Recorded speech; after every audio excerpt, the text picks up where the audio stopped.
Let's face it, most people aren't making massive turkey feasts on the regular. And after 364 days of not thinking about it, it can be hard to get that bird just right. That's where Instacart, the holiday rescue app, comes in. From getting all the ingredients to prep a full seasonal spread to getting last-minute swaps in a turkey emergency, Instacart has everything a holiday host needs to save face and save dinner. And right now, if you download Instacart, you'll get free delivery on your first 3 orders and delivery in as fast as 1 hour. Offer valid for a limited time. $10 minimum per order. Additional terms apply.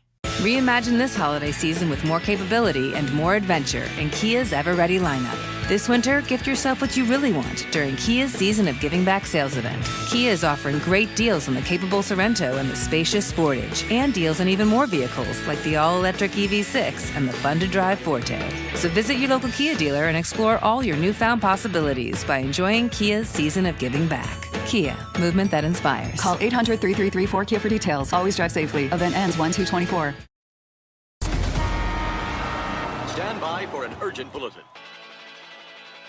This is the Bob and Jeff Show, starring Bob Lutz. Who's better at this job of radio? You shut your mouth when you're talking to me. Jeff Lutz. Really good to great, depending on the day. Wow!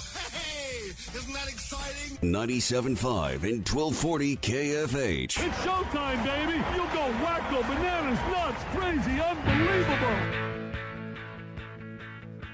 Hello, everybody. Welcome. It's a Monday edition, the Bob and Jeff Show, KFH Radio. Let me clear my throat. That was an ugly beginning. Still battling? Not really. Not really. Okay, well, good. I'm happy to hear that. You're fine. Just a little throat congestion occasionally. I hear you. Bob Lutz, Jeff Lutz here on a Monday edition, the Bob and Jeff Show, KFH Radio, 869-1240, the IHOP hotline, Max Power, as always, producing and engineering the show, and it's my 13th wedding anniversary. How about that? Congratulations. What a moment. What a day. So on that fateful day back in December of 2010, what were your thoughts? Don't remember a second of it. Don't remember a second. I'm just really kidding. What were your thoughts as the people came into the church, the Epworth United Methodist Church? I was like, Bob's at a church? To see that ceremony. What were you thinking? I don't know what I was thinking. You were single at the time. I have no idea what I was thinking. Were you happy? Were you... I don't know. Really? You don't know? You don't know if you were happy for your father? I'm sure I was happy for you.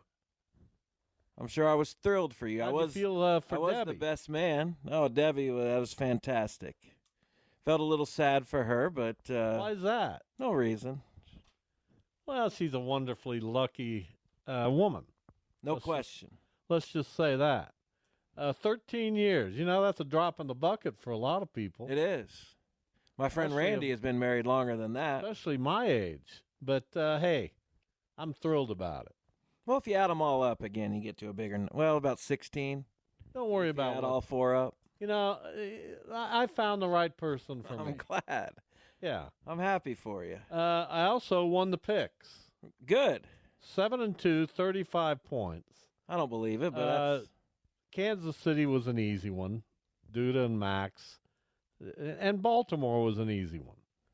And really Buffalo was an easy one. If you believe in Dallas on the road, you're not very bright. I didn't make that pick, so you did okay. 5-4 for 24. I was 7-2 for 35. Duda 6-3 for 24, so he continues his good work. He has been doing well. You can't deny the kid. His last month or so. And Max 4-5 for 21. So everybody put together some points, but I'm widening my lead. You are. We're gonna have to figure it out over the next month and a half. Can we figure out a way to get catch to the you? point where we just all say I'm pretty good at this? No, because you're the one keeping the books, and no one's ever gonna believe it. That's just how it is. Well, you want to look at them? No, I don't. I'm just saying. You're welcome to write them all down. Double check me. Cross-reference. But I'm just saying that's whether you're right or wrong. It's just you're going to catch that heat because it's a conflict of interest. I got the books for you, Jeff. Let's just all Max has the books. Max I don't makes trust many his more either. errors than I make. Seems like it. But let's just let's just finally get to the point where we say this guy can really pick games. And I better watch out. Yeah. I think I went back and looked. We've had 16 weeks, I believe. Guess how many weeks Duda has been under 500 in picks? 11. 8 out of the 16. You 6 out of the 16. Really? Max 5 out of the 16 has been under 500, and yours truly only 3 out of the 16 weeks. Just amazing. Well, we could talk about this all day. We could. I mean, I'd rather not, but we could. That is pretty amazing. And I'm getting nothing really from you that's sincere about it. No, I don't really spend a whole lot of time thinking about it, unfortunately. Congratulations to your wife, Shannon, on her master's degree that she received last Friday up at Fort Hays State. How was that ceremony? No, it was just lovely. Well, tell us about it. What do you mean tell us about it? She was one of the first people out. She was one of the first people introduced, and that was it. We had to sit through the next 600 people or whatever. So a lot of people got their degrees. There were 2 different ceremonies. There were probably 300. Wow. Yeah, I might be speaking way out of turn, but it seemed like about that many. Well, that's good. 260, 280, something like that. And you had a little lunch celebration? If you want to call it that. We just hopped over to Fuzzy's. And then what? What kind of a weekend celebration was it? There was no weekend celebration, but let me tell you about my weekend, because it was crazy. Not a good one, huh? It was crazy. Not a good one, huh? Not good or bad necessarily, but it was crazy. Not a good one. So what do we have? So I worked Friday night, of course. Worked till around 11, and I live out in the country, so it's kind of destitute out there. Not a lot of activity. I'm driving on 29th, around 131st Street, and I encounter, sort of, I guess, this car who's in front of me, driving about 30 in a 55, and then he puts on his brakes. And Here we go again, another altercation on the byways. Yeah, I attract these. No, that's not how I see it. But go ahead. How do you see it? I see it that you constantly get involved. What did I do? Oh, you probably made some. No. Did something. Let's hear it. No, that didn't happen. So this guy, I'm just behind him, and he's going 30. So I back way, way off. Nothing had happened between us previously at all. Don't know. I'd not seen this car ever in my life, but I just get behind him because I'm driving in the same direction. And then he's going 30, and then he stops in the middle of the road, and I back way off. And then he goes down about a couple hundred yards and puts his hazard lights on. So I'm freaked out. So I'm like, I need to get out of here. So I tried to back into a driveway that was close on that road, and I missed. I missed pretty badly, in fact, because it was dark and I couldn't see anything. So I ended up in a ditch, stuck at that time. And then an ambulance comes by because they see the car in the ditch, and they're making sure everybody's okay, which I was. The homeowner comes out. He's inebriated. This is my house. This is my house. And he keeps saying just nonsense stuff. And then the driver of that car turns back around, sits like right across the street from us, and I'm like backing away. I'm getting behind people. I'm pretty sure we're all going to get shot and killed.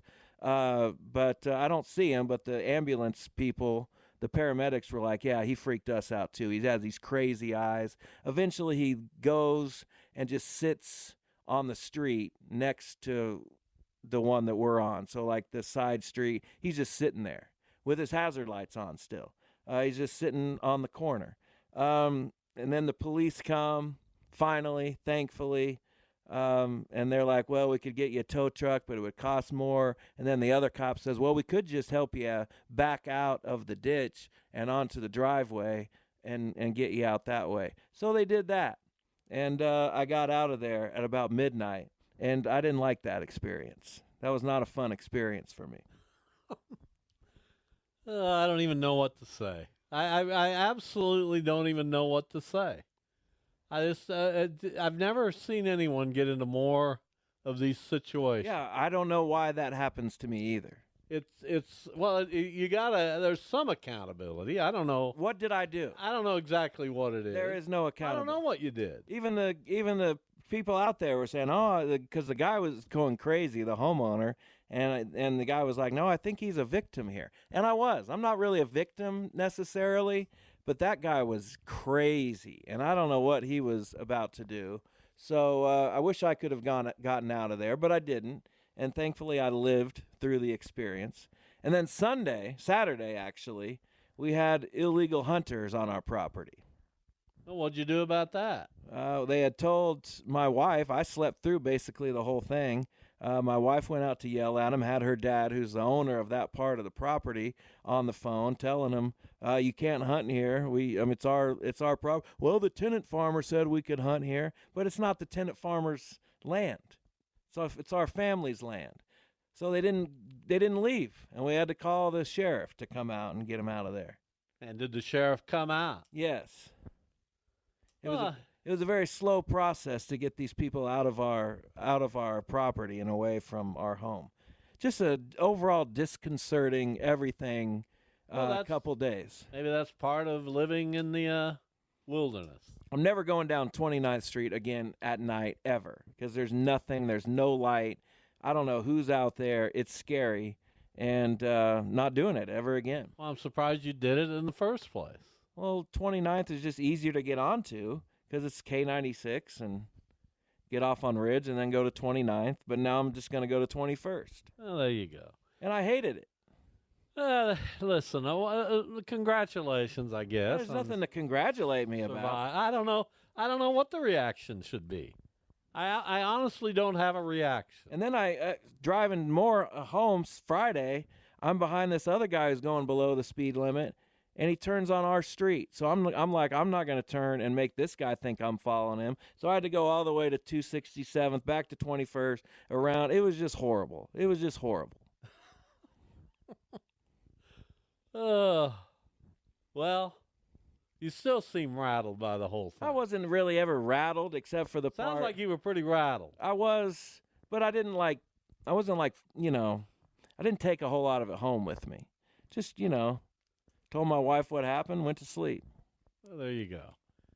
Anything happened fun to you this weekend? No. Can't think of anything. Watched a lot of football, and I mean a lot, probably more than I've watched all year, NFL-wise, not college. Watched the Shockers. You watched the Saturday games?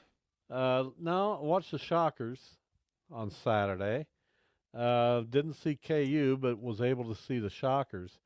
And I will say this, Isaiah Johnson from Southern Illinois is one of the best players I've seen. Xavier. Whatever his name is. I don't know if you watched the game. I did. He could play anywhere. That's what I said. I said he's the best player Wichita State will encounter all year, which is weird. I don't care what you said. I said that. Okay, great. Then we both you said didn't say that. I did. said that. I'll show you the text. Who'd you say it to? Jamin. Well, listen, I said it to the world. Great. Then we both think it. What's wrong with that? I don't know. It's just like you're trying to steal my thunder. Yeah, he was awesome. If he gets better to players to play with, he's an NBA first rounder. He's not. He is. Watch. The passing is what sets him apart. He shouldn't have passed so much, though. I get it. He was really good at it. He was a great passer. He got people There buckets. were a couple times where he should have taken the shot. But not only is he a good shooter, he's a very, very good passer. How tall and ball is he? That's handler. going to be a lot of – and this is his first year, doing much. He averaged 7 points last year, and he's a fifth-year guy. So I predict he'll play in the NBA. Well, I hope so. Because there aren't a lot of guys with that skill set. That passing stands out. Now, there were a couple passes that got intercepted and weren't great.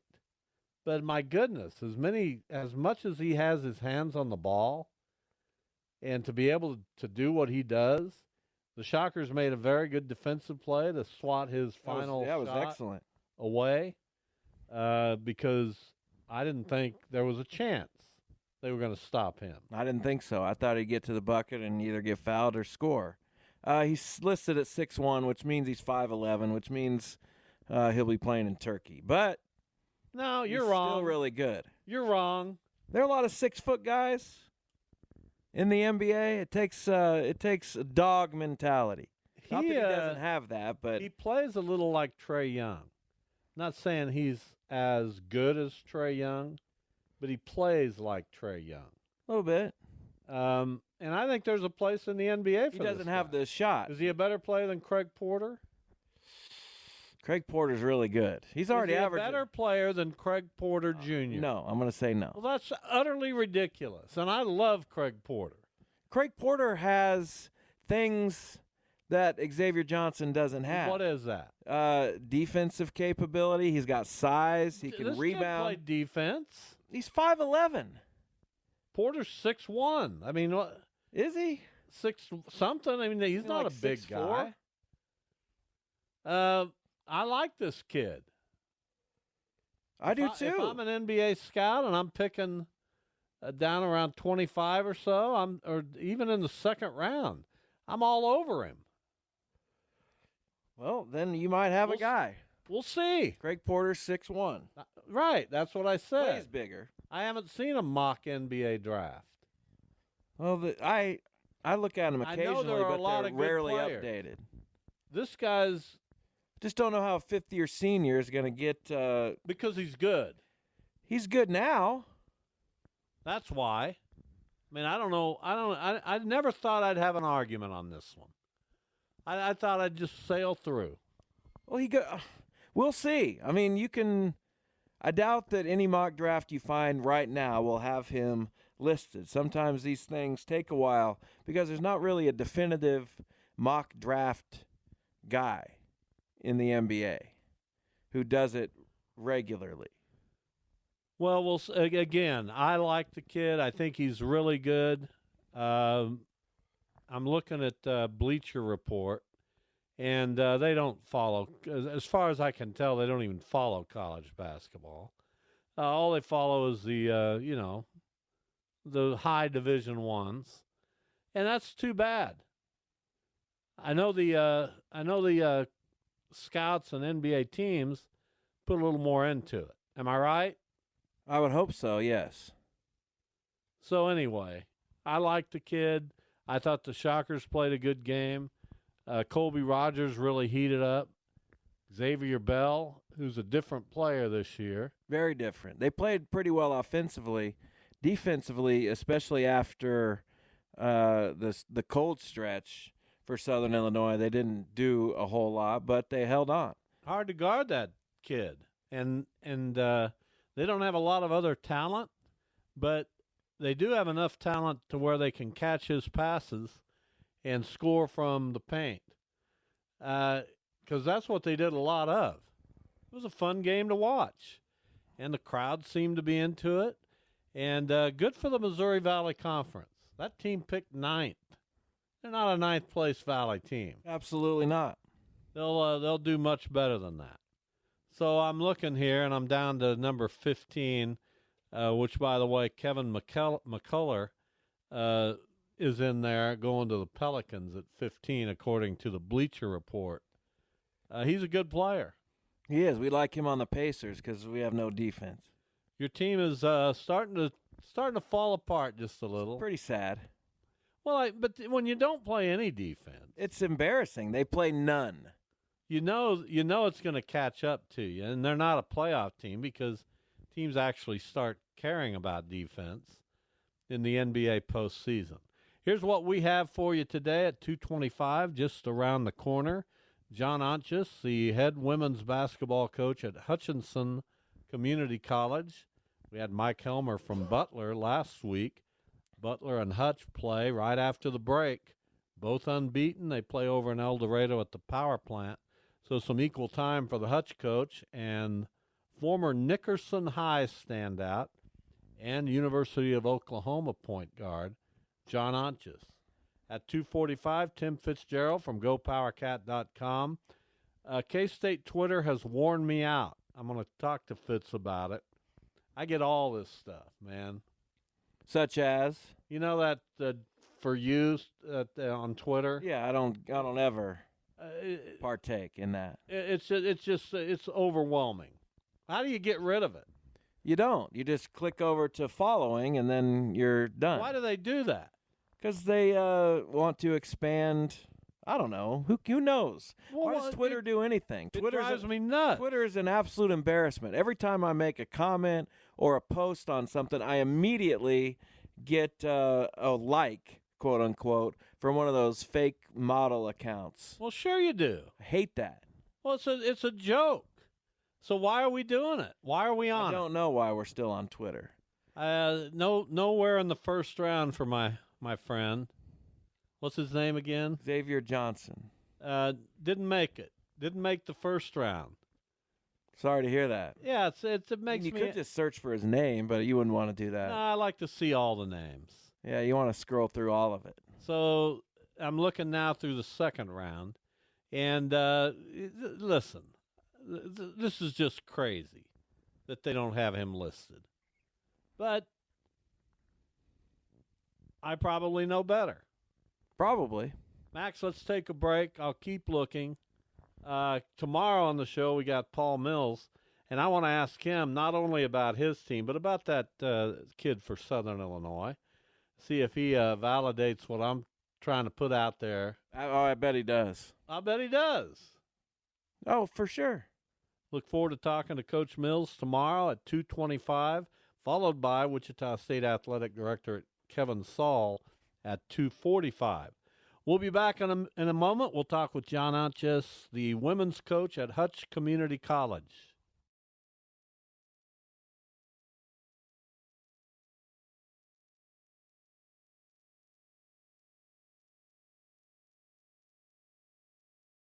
Why is Instacart the holiday rescue app? Because you can get all your seasonal decor delivered instead of having to drive to 12 different stores. Candles and candy canes? Delivered. Wreaths and reindeer? Delivered. Lights from Lowe's? Delivered. And since I know you're going to ask, inflatable snowman? Delivered. So this season, stay in and get decked out. Download Instacart, the holiday rescue app, to get free delivery on your first 3 orders. Offer valid for a limited time. $10 minimum per order. Additional terms apply.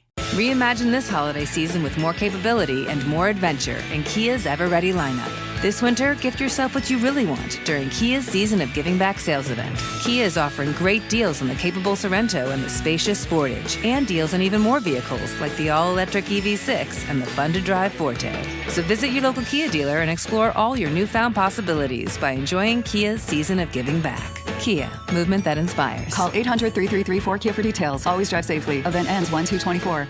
Nobody wants a surprise in their jelly donut.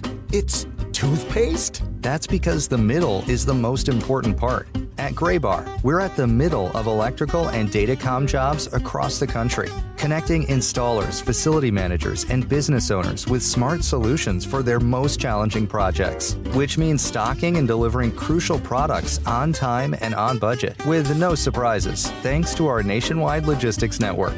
Yep, Graybar does that. Toyotathon is on, so stop in and get a great deal on a rugged new Tacoma or Tundra, ready to tackle the toughest weather. Find out more at buyatoyota.com. Hurry, Toyotathon ends January 2nd. Toyota, let's go places.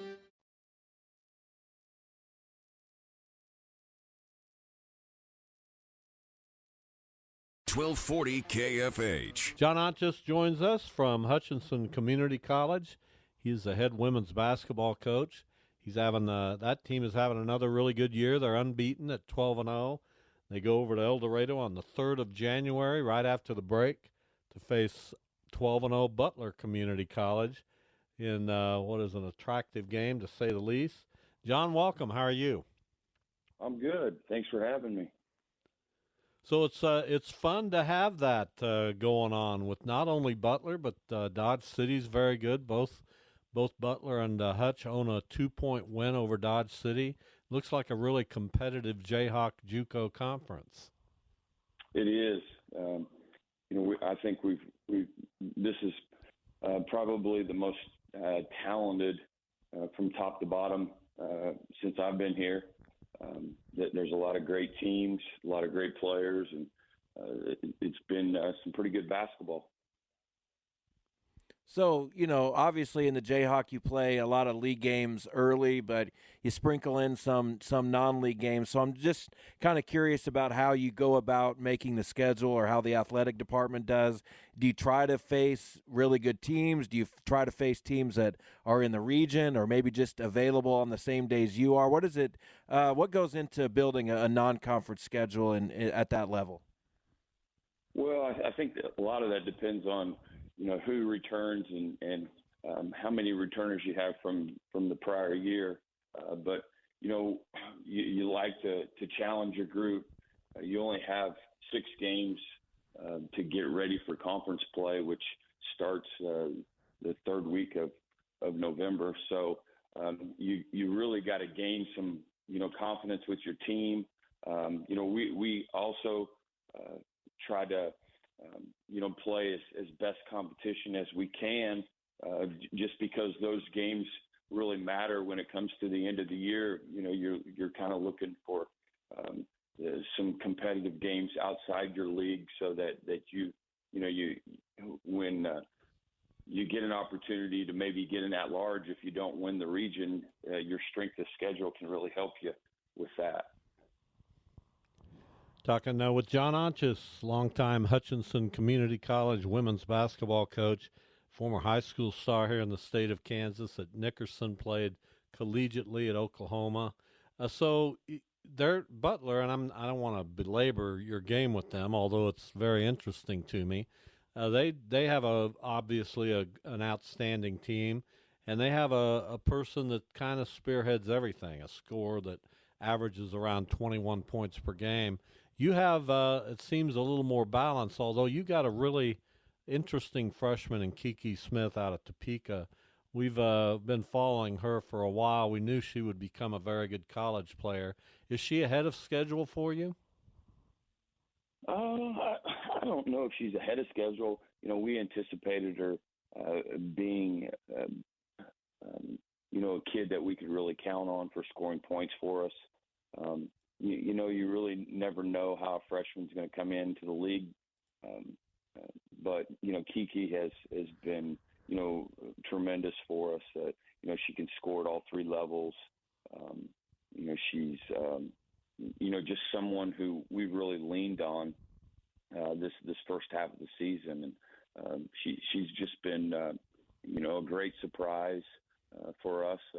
We feel fortunate that she's playing in a Blue Dragon uniform, but we're thrilled to coach her, and hopefully she can continue to play as well as she did the first 12 games.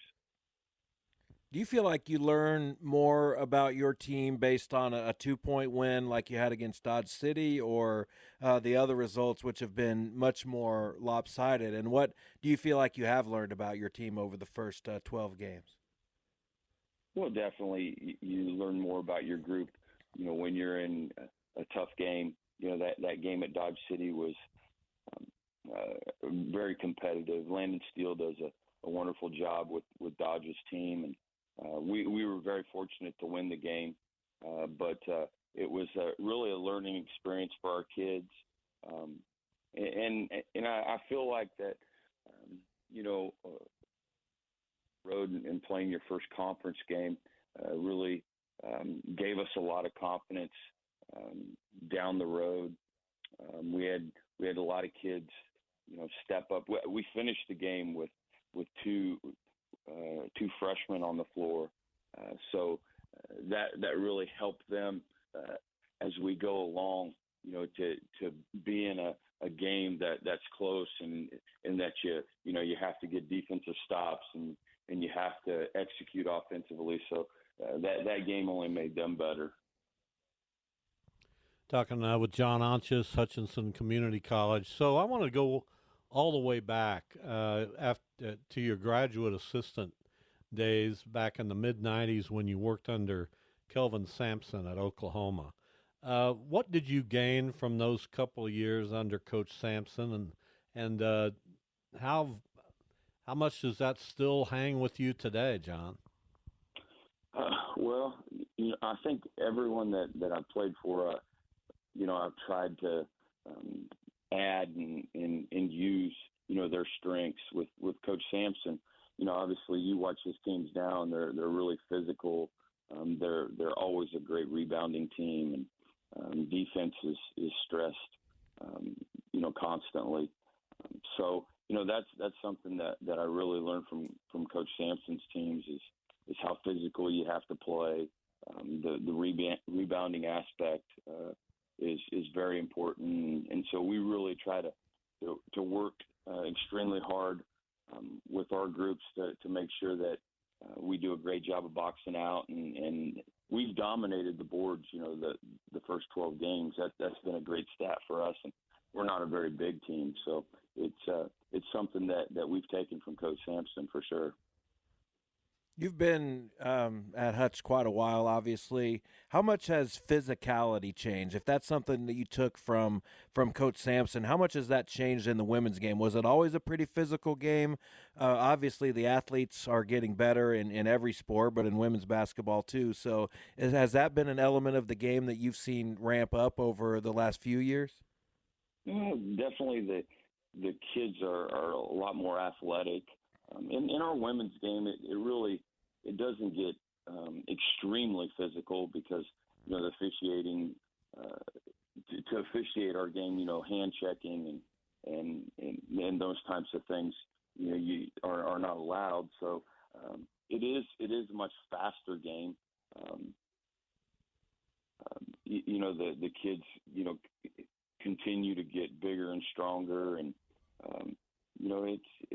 I think our game's good. I think our league is extremely good. I think there's a lot of players in it, and the bigger, the stronger you are, the better chance you are to having a good team. John Anchus with us, 458 wins, 96 losses in his 17th year at Hutchinson Community College. 3 times the Blue Dragons have made it to the national championship game. Haven't won it yet, and I've got to ask, how much does that weigh on you? How is it on your mind? Is it something you even think about, or do you just take it day by day and keep chugging along with outstanding Hutch teams?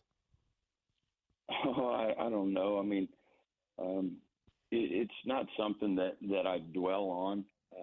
I hope that our teams get to the national tournament every year so our kids can experience that part.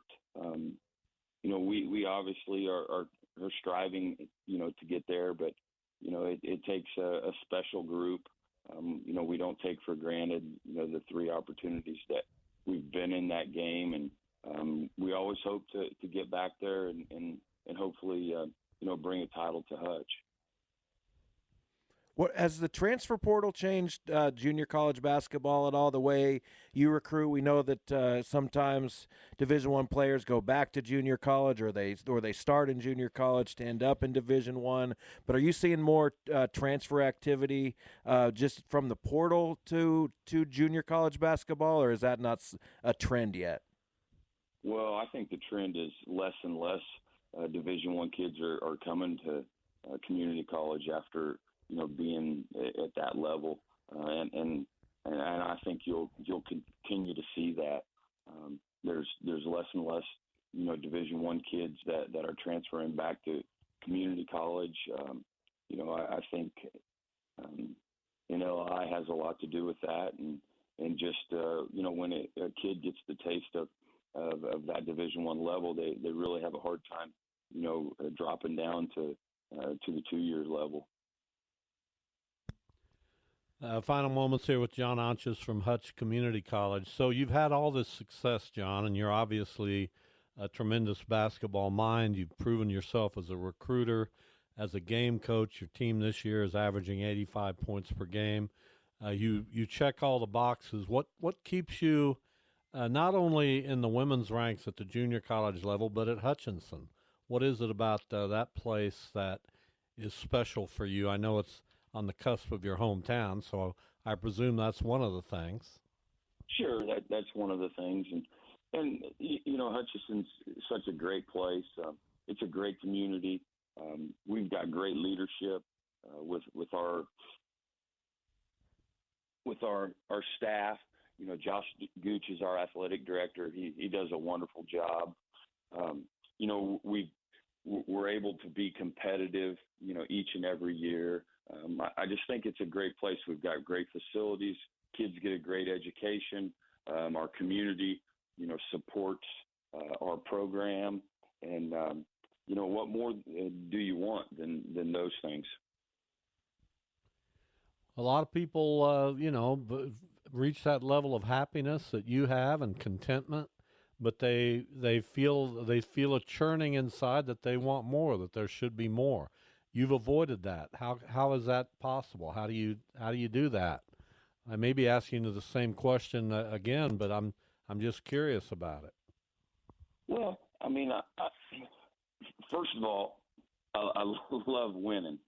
And, you know, when you've established the program, I feel like, you know, we've established, so we have that tradition and so that's really important is the fact that, you know, we can win on a consistent basis, you know, year in and year out. I mean, I don't think there's any doubt that, you know, myself and our staff could move and go to a different level. But, you know, kind of like you said, you know, we're comfortable. We enjoy, you know, the level that we're at. It's a challenging level with kids, you know, just being able to coach them for 2 years. But we get a lot of great kids in our program. You know, I think our staff does a great job of developing our players. Our players go on and be successful. And so, you know, that, you know, we're not, you know, we're not content. We're motivated each and every year, but we do enjoy the level that we're at. And before I let you go, I've been around a long time, an old newspaper guy. You played in an era where newspapers were, you know, read every morning by people, and that's how everyone stayed informed about sports. Now it's much harder. Has that affected anything in your job, in your life, at the junior college level? Because it is hard to stay up to date on what's going on. Sure. You know, my assistant, Phil Anderson, has, you know, he's done it for 40 years, and he has a hard time, you know, because he's used to getting up and seeing the paper, looking at box scores, and, you know, being able to, you know, look at that. And now it's different. You know, now you have to, you know, get on social media and you know, so I do miss, you know, the paper side of things where you can read about kids, and you know, for us old guys, it's the social media side of things is not real easy. We don't like to change and do those things, but we definitely do miss, you know, the old newspapers and being able to look at box scores and see who wins and see who played well, and that's definitely different for us. Well, thanks for lumping me in with you age-wise. I'm quite a bit older, but I do appreciate that, John. Coach Anderson, hey, thank you. About it. Go ahead.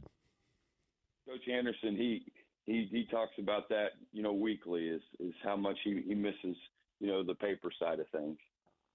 Yeah, and he and I are a little bit closer in age, so yeah, I get that. John, thank you so much. Enjoy your break. You've got a huge game coming up on the 3rd over in El Dorado against also unbeaten Butler Community College. I think you'll have a huge crowd over there for that one. Best of luck, and thanks for coming on with us. Well, thanks for having me, and you guys have a Merry Christmas. You too. John Onches from Hutchinson Community College. That guy was a wizard with the basketball back in his playing days. Didn't see those. Missed, no, you didn't. You were not really relevant at that point. Although still am not. Oh, he played. You know, you could have seen him. He wasn't on the national championship team, was he? No. Okay. No, certainly not. Okay, I'm just asking. Well, that's fine. That's a fine question. Well, when did he play? Well, I have to look. Now you got me thinking. All right. Well, you're not certain then, are you? No, I'm certain. He didn't back up Mookie? He came a little bit after that. All right. I believe you. Here's Tim Fitzgerald, GoPowerCat.com. All we want is Fitz. Hello, Fitz. How are you? What a nice song to lead into me. It really is, isn't it? Christmas is me. Can't get enough. Man, that's like a human form of a lump of coal. All right, let's cut the niceties here. I am worn out from K-State Twitter. I don't know how I got all this stuff. I don't know why I'm seeing it. I can't. I'm growing to hate Twitter more and more every day. What are your thoughts? I know you're right in the middle of this stuff. You're a journalist. You're covering it. You're writing about the situation with Coach Tang and the situation with Tomlin and everything that's gone on. But it seems like K-State Nation is having a bit of a meltdown. Am I misreading? No, I mean, the first meltdown was obvious. I mean, that was, what the actual news that was going on. And then somehow after my segment last week on the morning show with the other fellas, I think it was that segment, they asked me about the chances of him staying or leaving. And I said, 95% he's leaving. That's just what I think right now. And I was told I stated a fact that he was leaving. I'm not sure how you do that when you don't say actually he's leaving. But yeah, there was I'm just going to say it, some really weird reactions from that. Like I was creating all this controversy and this isn't really going on. Just some really odd stuff. But yeah, I still feel like, probably the chances are he's leaving. He says all the right things. But again, I just finished up my YouTube show, The Insiders, and Glenn Kennelly from Topeka TV said he put the clip up about Naquan or about Jerome Tang's future from the Friday press conference, and he immediately had two quote tweets. See, he's staying. Oh, he's going. I mean, it was one of those great Bill Snyder answers. You could take out of it whatever you wanted to glean, and he was pretty not definitive about it. But I think he will be staying. I think he'll probably be going, but I'm hoping he's staying. So you think there's a better chance that he'll stay than you did a few days ago? Yeah, probably. I mean, and that's what I try to tell people. Look, this was just my Snapchat at a Thursday morning, and when I hadn't talked to him in a while because they were headed to Louisiana. They'd had their home game, and I think probably that was a little high, but I still fear he's going to leave when it's all said and done. And the only reason I am really worried about it is I've already had Louisville media call me about Jerome Tang. They're coming after him. It's no secret in Louisville who their number one choice is to replace Kenny Payne. Nor is it any secret that Kenny Payne isn't going to survive the season because he's an awful basketball coach. But Louisville's one of those programs that basketball is their identity, even though they went to the ACC football championship this year and pretty good. Basketball is their sport, and they can't stand being mediocre in it. They're going to go get the best coach available, and they feel like Jerome Tang's their guy, and I think they felt that way before all this nonsense started. So we'll see. It's just one of those things you won't know anything about it until the end of the season, whether he's going to stay or go. Man, it's weird because Jerome Tang has said, if God tells me to stay, I'll stay. If God tells me to leave, I'll leave. I mean, how much – I don't know how to, frame that as a question, but if it's that if he's not, personally in control of his decision, can it sort of be worked out? Or, I mean, how do you view all of that as far as just Tang's mindset about things? Well, I think he, credits for God putting on his heart what he needs to do, but I think we also recognize that's, him trusting his gut. I need to stay. I need to go. And having a bad relationship with your ultimate boss, who, you could tell later in that press conference how bitter he was. Not bitter, how, it was still bugging him because when asked about trying to replace Naquan, they're going to start looking for someone that can at least come in and practice and help them get better for next year, and then they can play next year. And he said, but I don't think we're going to find these 6'10" guys that can play all 5 spots on the floor, and they're probably going to be NBA ready by the end of the season. I don't think any of those are left in the portal. The only one that went to Memphis from here. So I think he's still bugged by it. Why wouldn't you be? I mean, your job as a coach is to win games, and your job as a coach is to mentor and bring along young people. And he was attempting to do that, and then he couldn't. So I really have stopped talking about this a lot, simply because it's been resolved, and the Naquan Thomas part of this story is done. So we'll see if there's more to it later on down the road. Tim Fitzgerald, GoPowerCat.com. K-Staters also a little bit bummed about the football transfer portal, maybe more than a little bit. Again, I'm going off my Twitter feed, which is probably the worst thing to go off. But how concerned do you feel like Kansas State should be about the transfer portal, their NIL situation? Are these things that can get rectified, in your opinion, adequately to keep maybe this from the flood of transfers from happening? What's your thought on that? Well, outside of a couple guys, I don't think anything's really surprising. Even Will Howard wasn't surprising. We all knew he wouldn't be back, whether that was going to be going to the NFL or the portal. Everyone knew the writing was on the wall that Avery Johnson was going to be the quarterback next year. And now we're hearing Will Howard might end up at USC. That might be where he's headed. And that is bolstered by the fact now that their Avery Johnson, the 5-star freshman quarterback they had, that a lot of people assumed to be the guy, just hit the portal. So I think that's might be where he ends up.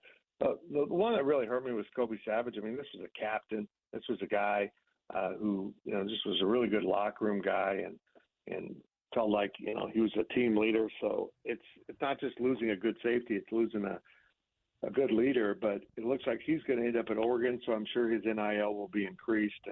But that's just the way it is now. And they're already working on safeties. They were before. They just got a commitment from a defensive end out of the FCS level, Austin P. And, they're going to plug those holes as best they can. They're active in the portal, and they're doing a pretty good job finding guys that will help them next season. Outside of, I'm going to ask a basketball question. Outside of the fact that it's an interstate matchup and it looks nice on paper, is there anything attractive about Wichita State and Kansas State on Thursday? How good of a matchup do you think that is? Wichita State is seemingly taking a bit of a step forward. K-State is taking a step back. So how do you look at that matchup? Well, I first of all, I love it that they're playing, and I credit Bruce Weber for finally giving in on the K-State side and deciding to play this. This should never have been not played. Wichita State should be playing both schools in state, and it just hasn't happened. So I'm looking forward to it. I was looking forward to it more before I saw yesterday's version of Kansas State basketball, which was atrocious, losing at home to Nebraska and scoring 12 points in the second half, missing they missed as many three-pointers in the second half as they scored points. They missed 12. It was just dreadful, but it wasn't the bad shooting. We've all covered basketball. Sometimes teams shoot like crap. That just happens. It was kind of getting beat in everything else. They got out-rebounded. They got out-hustled. As Jerome Tang said in postgame, they just kicked our ass. And what can you say about that? That's exactly what happened. They wanted it more, and that's something that K-State better solve, or it'll happen to Wichita State. And I know Wichita State is kind of on the uptick a little bit, but I think K-State fans are waiting, holding judgment to hit the panic button until after Thursday to see how this game comes out, to see if this was a one-game aberration of playing that poorly or if it's going to be something they have to deal with on and off all year. So I want to get back to football with you and talk about, I presume you've seen Chip Kelly's video where he talked about his thoughts on how college football should operate. I was in 98% agreement. I just thought it was brilliant and, kind of letting football be its own thing at the collegiate level and not making the other sports kind of follow along. What are your thoughts on Chip Kelly's thoughts? I loved it. And I'm not a relegation guy. I hate that model. But this model makes it seem to work better. where how do you relegate part of a conference and then not the whole? It just didn't ever make sense to me how that would work. Well, he's proposing there are no conference affiliations for football. It's its own thing.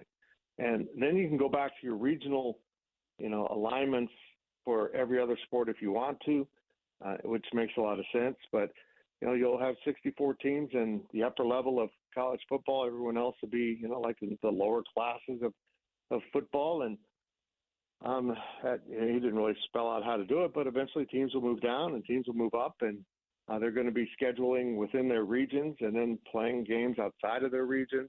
But basically like the NFL, the office will do the scheduling.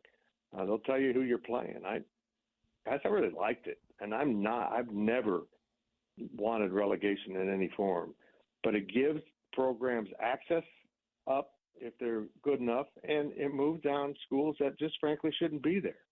But somehow, if had years of affiliation with the Big Ten or the SEC or whomever, and they just get grandfathered in because they're part of that club, when we know for the most part, a football program at Vanderbilt doesn't belong in that upper stratosphere of conference. I loved it. I'm going to explore it some more, and I've got a subscriber sending me some really interesting information about how it could work, and it's fascinating to me. What do you think the chances are that it begins a discourse, a serious look at college athletics and especially college football, or will it just get swept under the rug and we'll just go on as life as usual? I would say that the biggest impediment to getting something done will be the TV networks. I don't think ESPN wants to give up its hold on the SEC and, on the SEC and the other networks on the Big Ten, and that'll be the biggest barrier. But I'm fired up about it. I think it's a great idea, and maybe with that, kind of get rid of the bowls and just do. I thought they should be doing regionalized, like postseason games for the teams that don't make the playoff. Maybe have 4 days in a row in Orlando or something, and 4 days in a row in Houston or however it would work, and of different games that we'll just have blocks of football for a week or two. And I like that idea too. Well, I get TV's power here, but I almost hope that college football uses its power. And if you force it, what's ESPN going to do? They're going to go for programming. Yep. That's my thought. Yep. We'll certainly I agree. continue to talk more. Fitz, always a pleasure. Thank you very much for coming on the show. Thanks, boys. Good to hear from you. Thanks. GoPowerCat.com. Tim Fitzgerald, its publisher. We got another hour to go. We got a Bob and Jeff draft. I'll let you pick the topic. I forgot last week to even put up the results. That's not good. Of our AFC West all-time quarterbacks for the 4 teams that are currently in. If you have those still, Jeff, I'd like to see them, and I'd like to put those results out there. I don't think that I do. I thought I saw it on a sheet of paper over there. Well, that paper is no longer here. Well, I thought I saw it. You might have, but I don't have that paper anymore. Well, I find it. You must have thrown it away. No. Well, it's not here. It's there somewhere. We'll be back. You are listening to the Bob and Jeff Show on KFH.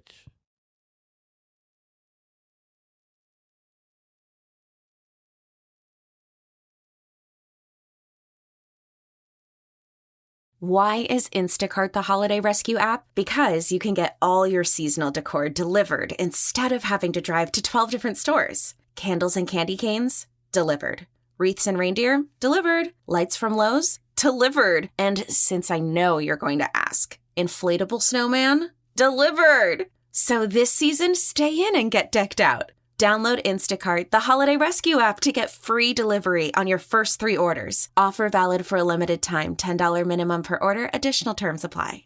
Reimagine this holiday season with more capability and more adventure in Kia's ever-ready lineup. This winter, gift yourself what you really want during Kia's Season of Giving Back sales event. Kia is offering great deals on the capable Sorrento and the spacious Sportage, and deals on even more vehicles like the all-electric EV6 and the fun-to-drive Forte. So visit your local Kia dealer and explore all your newfound possibilities by enjoying Kia's Season of Giving Back. Kia, movement that inspires. Call 800-333-4KIA for details. Always drive safely. Event ends 1/2/24.